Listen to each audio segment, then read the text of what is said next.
Welcome to Threads of Truth, the podcast where real-life mysteries meet internet speculation. Today, we are standing on the edge of the world, or at least what feels like the edge. It's it really is a haunting place to start a story. And honestly, looking at the stack of files we have today, the police reports, autopsy findings, CCTV logs, and those really interesting new updates from 2026, this is one of those cases that, well, it kind of changes how you look at the strangers you pass on the street. Before we get into the philosophy of it all, I want to pull you, the listener, right into the scene, because the atmosphere is actually a crucial piece of evidence here. Yeah, set the stage for us. Okay, picture this. It's dawn, June 16th, 2009. We are on the west coast of Ireland, specifically Ross's Point Beach in Sligo. If you've never been there, just imagine the Atlantic Ocean stretching out endlessly. It's gray, it's restless, it's quiet. Very quiet. Yeah, and cold. The kind of morning where the mist clings to your coat and just dampens your hair immediately. And in that silence, you have this sudden intersection of the mundane and the macabre. Right. You have a father and son out there early, and they're training for a triathlon. They're running along the sand, breath misting in the air, totally focused on their routine, normal life. And then they stop. Because lying on the sand is the body of a man. Exactly. Now, in a normal investigation, if we can call any unexpected death normal, this is where the identification algorithm kicks in. Law enforcement arrives, they secure the scene, they check the pockets. They look for a wallet, keys, a phone, a passport. Right. They look for all those little anchors that tie a human being to the bureaucracy of the modern world. But the algorithm broke immediately here. The police arrive, they search the body, and they find absolute zero. No wallet, no passport, no keys, no laundry receipts, not even loose change. Nothing. Nothing at all. And as they start pulling on the threads of this man's last few days, they realize something chilling. This wasn't an accident. This wasn't some robbery gone wrong. This was a project. That is the hook that really grabs you. Usually when someone goes missing or is found unidentified, what we call a John Doe scenario, it's a result of chaos, circumstance, or tragedy. But this man, he spent his final days working harder than most people work at their careers to ensure he left absolutely nothing behind. We know him only by the name he gave to a hotel receptionist, which turned out to be a total fiction, Peter Bergmann. And that's the central paradox we need to unpack today. Think about your own life for a second. Just by existing, you leave a massive debris field: digital exhaust, credit card pings, cell tower triangulation, physical receipts. It's almost impossible not to. Right. But Peter Bergmann managed to execute a complete deletion of self in the 21st century. But, and this is why we're here exploring this, the biology and physics of the real world always leave some threads, no matter how hard you try to cut them. So that's our mission as we walk through this today. We are going to examine the how and the why of the Peter Bergmann case. We're going to look at the timeline of his arrival, the forensic countermeasures he used, the baffling medical reality of his final days. And the new technologies, too, like the facial reconstruction and genetic genealogy that are being deployed right now in 2026 to finally solve this. Exactly. And ultimately, we need to answer the question, was this a man running from a crime, or was he running toward a very specific kind of peace? Let's rewind the clock. 3 days before the body is found, June 12th, 2009, the man we call Peter Bergmann arrives in Sligo. He gets off a bus. He arrives from Derry. And right away, we have to look at the geography there. Derry is in Northern Ireland. Sligo is in the Republic of Ireland. He's crossing a border, albeit an open one. Which tells us what? It suggests he likely flew into the UK or Northern Ireland first, avoiding the stricter passport controls that might have existed if he flew directly into Dublin from the mainland continent. Yeah. It's the very first layer of obfuscation. So he walks into the Sligo City Hotel. It's right in the center of town. Now, keep in mind, this is 2009. We need to set the technological stage here. The iPhone is only 2 years old. Ubiquitous 4G tracking isn't quite there yet. Right, but digital banking is very much a thing. CCTV is very much a thing. We are in the transition era of surveillance. You can still be anonymous if you try, but the windows are definitely closing. So he walks up to the front desk. He's a slender man, looks to be in his late 50s or 60s, gray hair, receding hairline. He speaks English, but the staff notes a thick German accent. He checks in, gives the name Peter Bergmann, and then he does something that today would almost certainly trigger a flag in the system. He pays strictly in cash. For the whole stay. for the entire stay, up front. And this is a very distinct choice. It's not just a preference, it's a defensive measure. We call this breaking the digital chain. If he hands over a credit card, even for a split second, there's a server in Frankfurt or London or New York that logs his real name, the time, and the location. And that data is indelible. Exactly. Cash is anonymous. It's vapor. But to pay for a multi-night hotel stay in cash requires foresight. You don't just happen to have that much on you usually, especially traveling across borders. No, it implies he had a go-bag budget. He had calculated the exact cost of his end-of-life plan and withdrew that money long before he stepped onto that bus. Okay. He was operating entirely on a closed-loop economy. So he checks in. He seems normal. He's polite. He's quiet. But then the purge begins. And this, for me, is the most unsettling part of the whole timeline.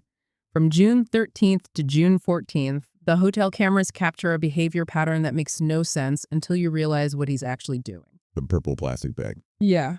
It sounds like a bad horror movie title, but it's literally the key to the mystery. It's the absolute visual icon of the case. We have access to the CCTV logs. And over the course of his stay, cameras capture Peter Bergmann leaving the Sligo City Hotel 13 separate times. 13 times. I mean, that is a lot of walking. It is. And every single time he walks out those glass doors, he is carrying a purple plastic bag. And you can see the tension in the bag on the footage. It is visibly full. It's heavy. And when he comes back. Empty-handed. Every single time. Okay, so let's play detective here for a second. If I see a guy leave a hotel with a bag of trash and come back without it, I assume he threw it in a bin. Sligo is a modern city. There are public bins everywhere. There are dumpsters, alleyways. And that's what the police thought too. When the investigation started, they went straight to municipal waste management. They checked the bins in the immediate vicinity. They checked the landfill records. They searched everywhere. But here is the statistic that just stops you again. Cold zero items were ever recovered. How is that physically possible? If you dump 13 bags of trash in a city over a couple of days, someone finds something. Right. It implies a level of tradecraft that is, frankly, inconsistent with a confused tourist. It suggests he was utilizing what we call counter-surveillance route planning. Break that down for us. What does that actually look like in practice? Sure. Most people walk from point A to point B using the most direct path. If you are trying to hide an action, you don't do that. You look for the blind spots. He didn't just dump the bag in the bin outside the lobby. He walked circuitous routes. So he was actively avoiding detection while disposing of this stuff. Exactly. He likely waited until he was in a gap between CCTV coverage zones, an alleyway, a construction hoarding, a specific blind corner before disposing of the items. Which means he knew where the cameras were. Either he had done extensive reconnaissance beforehand, or he had an incredibly high level of situational awareness. He was scanning his environment constantly. Camera there, line of sight there, okay, this spot is safe. To do that 13 times while carrying heavy bags and never make a single mistake, never drop a receipt, never have a bag tear open. That is not luck. That is pure discipline. It feels military or intelligence-based. It feels professional. It's a systematic dismantling of an identity. He wasn't just throwing away trash, he was throwing away himself. He was carrying pieces of his life out the door. Documents, clothes, maybe photographs, and scattering them across Sligo in a way that ensured they could never be reassembled. He was shredding his history physically. But there is one break in this pattern, though. One moment where he engages with the system rather than hiding from it. On June 13th, he goes to the post office. So, post office visit. This is the missing thread that keeps investigators awake at night. He goes to the counter, he buys stamps, specifically 8 to 10 stamps and airmail stickers. The airmail stickers are crucial. That tells us the destination wasn't local. These letters were leaving the island of Ireland, likely going back to the continent, Germany, Austria, maybe Switzerland. And we know he mails them. Yes. But here we are, 17 years later, and not a single recipient has ever come forward. Who were these letters for? That just blows my mind. That is the million-dollar question. Were they suicide notes? Final goodbyes to family members? Some sort of declaration of, I'm going away, don't look for me? But if there are suicide notes, usually the family comes forward, right? They go to the police and say, my uncle disappeared in Ireland and sent me this weird letter right before he vanished. Statistically, yes, absolutely. The silence of those 8 to 10 recipients is baffling. It suggests a few dark possibilities. One, The recipients didn't care. 2, they knew exactly what he was doing, maybe an assisted suicide or the planned disappearance, and they were respecting his wish for silence. Or 3, the letters were a complete diversion. A diversion, like he was just playing a role. Exactly. Mailing letters to nowhere, or to fake addresses, just to perform the action of being a normal tourist sending postcards, or to purposely confuse the timeline for anyone tracking him. But I lean towards the second theory. He wrote to people who agreed to keep his secret. Which means he wasn't totally isolated. Right. It proves he had connections. He wasn't a complete hermit. He had at least 8 to 10 entities he felt compelled to communicate with one last time. It's really tragic to think about, sitting in a hotel room, writing your final words, sealing the envelopes, and dropping them in a box, knowing that's the absolute last communication you'll ever have with the world. It's a definitive severing of the tie. So the purge is complete. The letters are sent. June 15th arrives. The departure. He checks out of the hotel. It's 1:06 p.m. He's carrying a black shoulder bag and, notably, one last purple plastic bag. So he hasn't completely finished the job yet. Right. He walks to the bus station. He buys a ticket to Ross's Point. Now, for those who don't know the geography of the area, Ross's Point is beautiful, but it's a dead end. It's a peninsula jutting into the Atlantic. He knows he isn't coming back. He goes to the beach. He is seen by a few people. Witnesses remember him specifically because of his attire. He was dressed way too formally for a beach walk. Trousers, a crisp shirt, a jacket. He was walking along the water, looking out at the ocean, and then the timeline just stops. The next morning, he's found. The performance is over. The man is dead. Now the investigation begins. And this is where the police start hitting the walls that Peter Bergmann meticulously built for them. Let's talk about the clothes. Yeah, this is where it gets crazy. The first wall. Counterforensics 101. The police take the clothes off the body at the morgue. They want to find a label. A maiden tag. A brand name. Literally anything. And they find that every single label has been cut out. And not just ripped out in a frenzy, right? No, cut. With scissors. Very carefully. Precision work.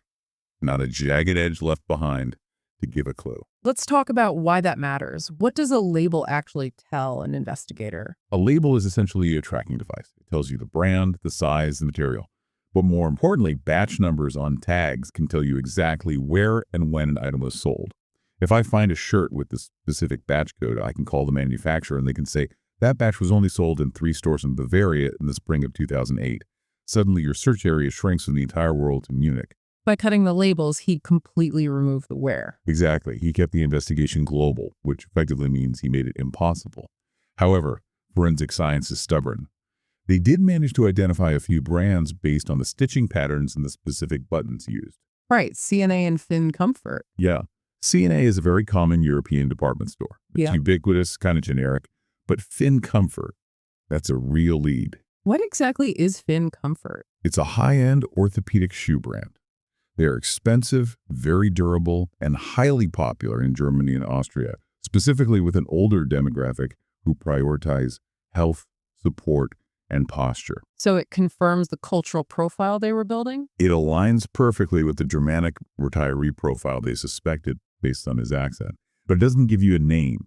It just confirms the region he likely came from. It points to the haystack, but it does absolutely nothing to find the needle. Okay, so no labels. But he stayed in a hotel? He had to register? He had to write something down on that little card at the front desk? He did.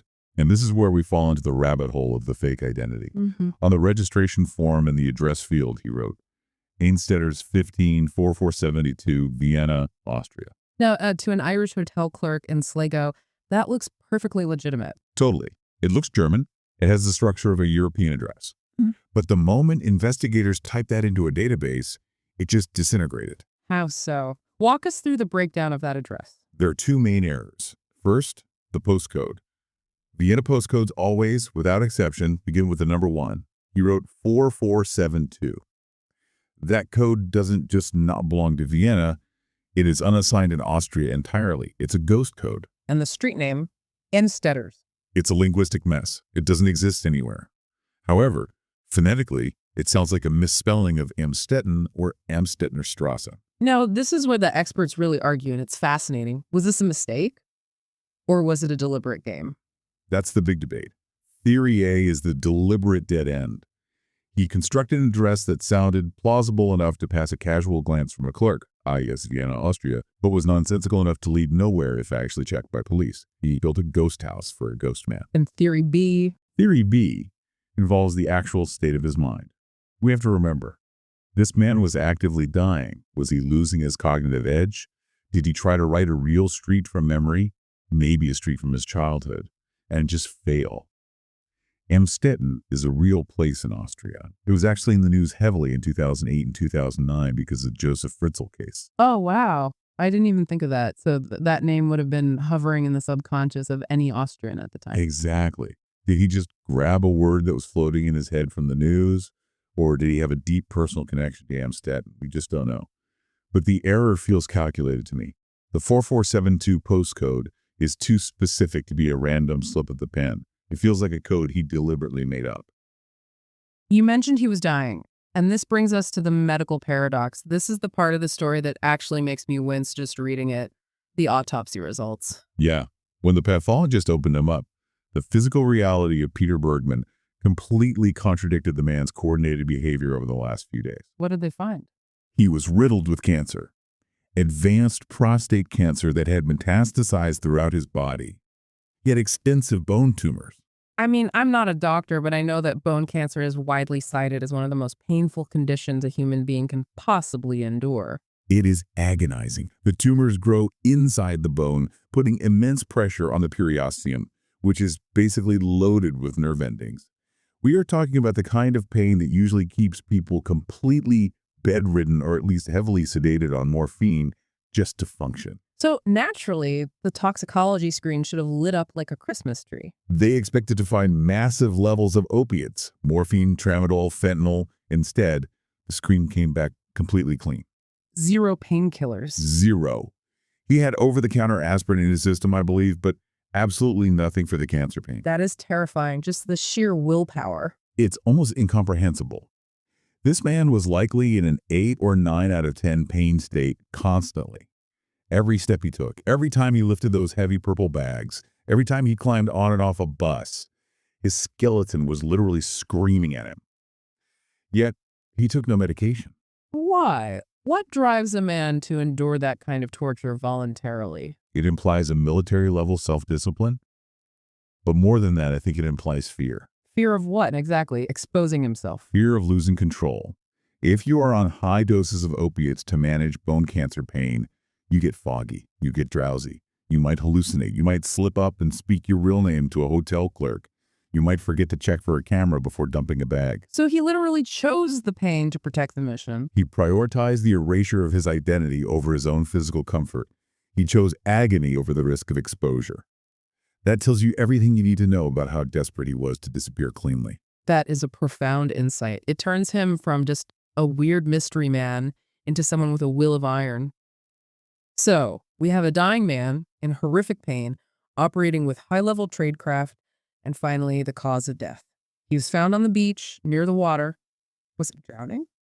The pathology report actually says no, it wasn't classical saltwater drowning. Explain the difference for us. When you traditionally drown, you inhale water. There's froth in the lungs are heavy and waterlogged. Those typical signs were absent or very minimal in his case. The prevailing theory is that he died of a massive heart attack or immersion syndrome. Brought on by the cold. Exactly. The Atlantic Ocean in June is not warm. It was about 13 degrees Celsius. If he walked into the water, intending to drown, the sudden extreme cold shock to his already frail and cancer-ridden system likely stopped his heart before he could fully drown. So his heart just gave out right at the end. In a way, it was a mercy. A quick end to a very long, very painful journey. He walked into the sea, and his body just finally said, enough. This case is just layers upon layers of riddles. So let's try to categorize the theories a bit. Because when you have a case like this, obviously the internet goes wild. But even the police had their theories. We can essentially boil it down to two main camps. Right. Camp 1 is the dignified suicide theory. The I did it my way theory. Yeah, he knew he was dying. The autopsy absolutely proves that. He knew the end was coming, and he knew it was going to be messy, undignified, and painful. He didn't want to wither away in a hospice ward hooked up to machines. Maybe he didn't want his family to see him like that. I will not let them remember me as a skeleton in a hospital bed. That's a very human motivation. Or, if we flip it, maybe he had no family at all. Maybe he was entirely alone, and he didn't want to become a burden on the state system. Think about it. If he collapsed in the street in Vienna, he'd be processed, treated, hospitalized for months. It costs money. It takes resources.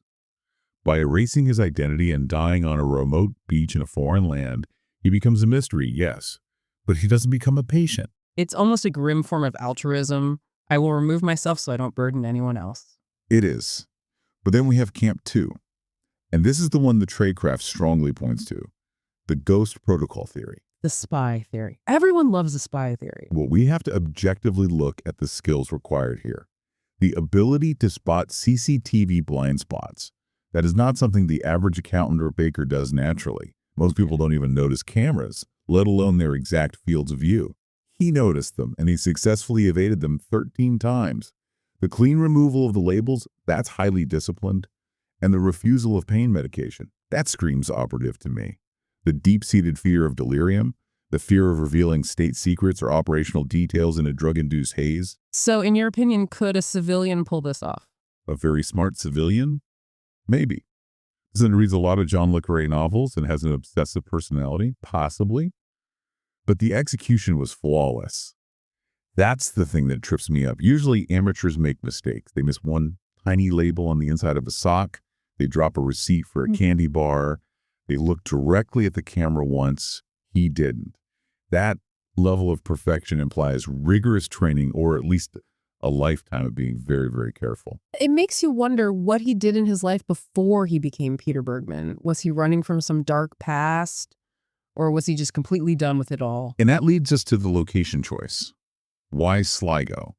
Why Ross's Point specifically? It's not exactly a major international hub for espionage. No, not at all. But look at it geographically. It is the Land's End of Europe. If you look straight west from Ross's Point, the next stop is America. It's the literal edge. It's poetic in a dark way. It is deeply poetic. If you want to disappear, you go to the brink. It suggests a romanticism or a profound philosophical depth to his plan. He didn't just quietly die in a locked hotel room. He went out to the water. He went to the horizon. Now, we are exploring this in early 2026. And the reason we are examining this case now is that it isn't dead. In fact, there has been a massive surge of renewed interest in the last year, specifically carrying over from 2025 into 2026. That's right. Technology is finally catching up to the ghost of Peter Bergmann. Let's talk about Locate International. They are an incredible organization. They're dedicated to solving cold cases using crowdsourcing and the absolute cutting edge of modern forensics. They made a huge public push recently to solve this. And one of the biggest developments has been visual. The new face. Exactly. For years, the only images we had of Peter Bergmann were post-mortem photos. And frankly, death distorts the human face. Muscles relax, gravity takes over in weird ways. Yeah. It's notoriously hard to recognize someone from a death photo. It kind of falls into the uncanny valley. You know it's a face, but it doesn't look like a person. Exactly.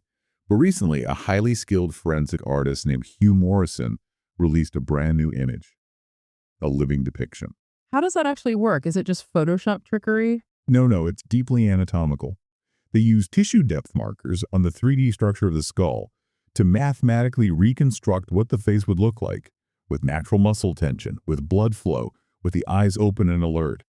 It aims to put the life back into his face, to show what he actually looked like walking down the street or sitting on the bus checking his watch. The hope is that someone sitting in Austria or Germany sees this new face on the news and says, wait a minute, that's my uncle, or that's my neighbor who vanished in the summer of 2009. That is so powerful. And it's not just the face that's been updated, it's the data itself. There's a new digital asset that has been released to the public, a ThingLink. This is a fascinating use of tech. It's basically an interactive digital timeline. Users can go online and virtually walk the exact 13 disposal routes Bergmann took through Sligo. So you can literally see what he saw from street level. Yes. You can see the streets, the camera angles, the specific blind spots he used. It's crowdsourcing the investigation on a massive scale. The hope is that by having thousands of fresh digital detectives walking these routes, someone might spot a logic we missed. Someone might say, hey, look at this old street view. In 2009, there was a temporary construction skip right there behind that wall. That's where a bag went. Harnessing the hive mind. I love that. Precisely. It turns true crime followers into active, helpful participants. But there is one major frustration hanging over this whole thing. One thread that is dangling right in front of investigators, but they legally aren't allowed to pull it. The DNA. Ah, the DNA stalemate. This is where it gets complicated. We have his DNA, right? It was collected. Yes, investigators have a full, clean DNA profile from the autopsy. In a different jurisdiction, say the United States, this case might have been solved 5 years ago. Kind of like the Somerton Man case in Australia. That was a famous decades-old mystery that was solved recently with DNA. Exactly like that. The Somerton Man was identified using investigative genetic genealogy, or IgG. You take the DNA profile, you upload it to public genealogy databases like GE-Match, and you find distant cousins. The system says, here's a third cousin living in Vienna. Then genealogists manually build a family tree backwards, tracking birth and marriage records, until they find the missing person branch. It's incredibly effective. We see it solving cold cases every week now. So why haven't they just done that for Peter Bergmann? They have a law. Specifically, the strict interpretation of the Data Protection Act and GDPR within Ireland and the EU. As of early 2026, these laws currently prevent the use of IgG for this kind of identification if there is no explicit evidence of a crime. Wait, so just because he isn't a murder suspect, they can't use his DNA to identify him? Essentially, yes. The legal argument is that his right to privacy, even in death, outweighs the public interest in knowing his real name. He didn't commit a crime in Ireland, he didn't hurt anyone, he just died. Does the state really have the right to dig into his family tree and expose his relatives without their consent? Wow. That is a fierce ethical debate. I can see both sides. It really is. The tool that could absolutely solve this mystery in a week is sitting right there in the toolbox, but it is firmly locked by legislation. That has to be incredibly frustrating for the sleuths and the police who have worked on this for nearly 2 decades. It is immensely frustrating. But laws change, and with the renewed interest from Locate International, there is growing public pressure.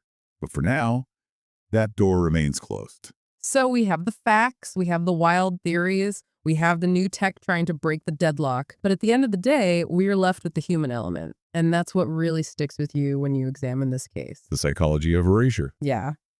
Usually when people want to be anonymous, it's for protection. They're hiding from someone. You think of witness protection or fleeing an abusive situation or dodging a cartel. But here, anonymity wasn't a shield. It was the goal itself. It was an act of absolute finality. It wasn't about hiding. It was about ceasing to exist entirely. Think about the mental control required to actively starve yourself of identity, to systematically remove the name, to cut those labels night after night, to refuse the painkillers while your bones are failing. It is a profound psychological exertion. It's a total rejection of the world's attempt to categorize you. And the emotional weight of it all is just staggering. I keep going back to those letters at the post office. The haunting reality that 8 to 10 people, potentially family members or friends, received a final goodbye from this man. And 17 plus years later, they have never spoken a word about it to anyone. It's a tight, unbreakable circle of silence. And just the sadness of it, the deep, profound sadness of a person believing that the world is somehow better off not knowing who they were, that they should leave no footprint at all. It challenges our basic human ego. We all want to be remembered in some way. We build monuments. We have children. We write books. We post incessantly on social media. We are all essentially screaming, "I was here." Peter Bergmann went the complete opposite direction. He whispered, "I was never here." And he almost succeeded. Almost. But the threads always remain. They always do. Biology and physics won't let you disappear completely. So as we wrap up this exploration today, I want to leave you with this final thought. We live in an age of total surveillance. Cameras, satellites, digital footprints tracking our every move. Yet, Peter Bergmann proved that a human being can still disappear if they are truly disciplined enough. He didn't disappear by accident, he disappeared by design. And honestly, that is both deeply impressive and utterly terrifying. It really is. It's a masterclass in vanishing. Thank you for walking through this incredible mystery with us today. Always a pleasure to unpack these with you. A man checks into a luxury hotel in Manhattan, is found dead in his room, and the circumstances surrounding his final hours raise more questions than answers. Next time, we examine the mysterious death of Brian Sullivan. Until then, keep pulling the threads.